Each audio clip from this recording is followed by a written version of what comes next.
由炫彬和朴信惠主演的韩剧《阿尔罕布拉宫的回忆》20日播出大结局，留下开放式结局，让观众大呼看不过瘾，甚至还有网友要求编剧让男女主角再合作一部戏，就为了想多看一点两人的浪漫对手戏。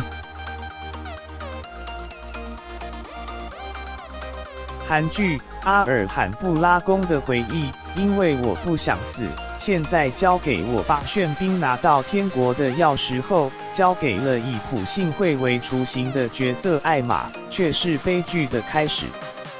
韩剧《阿尔罕布拉宫的回忆》，如果他也是个 bug 漏洞的话，应该已经死了，被艾玛杀了。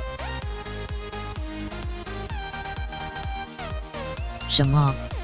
艾玛应该是拿天国的钥匙杀了他，因为是我那样设计的，只要艾玛看到 bug 漏洞的话，就会刺向心脏杀死 bug。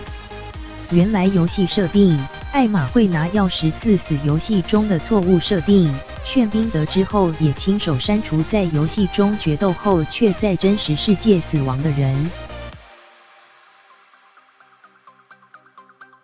其中包括关系最要好的秘书，让观众跟着看到泪崩。炫彬最后把钥匙交给艾玛后也化为结晶。时隔1年，朴信惠偶然听见有玩家遇见使用枪支的玩家，认定这个人就是炫彬。不过朴信惠最后没能跟炫彬重逢，甚至还看不到炫彬帅气脸庞。开放式结局让观众大呼看得不过瘾，留下遗憾。目前韩国最夯的戏剧《Sky Castle》也即将完结篇。韩剧《Sky Castle》想象宇宙的人生，你那样毁掉了他的人生。就算我们易瑞真的考上首尔医大，你觉得他能正常吗？究竟害死高3学生的杀人凶手是谁？背上黑锅的宇宙该如何脱罪？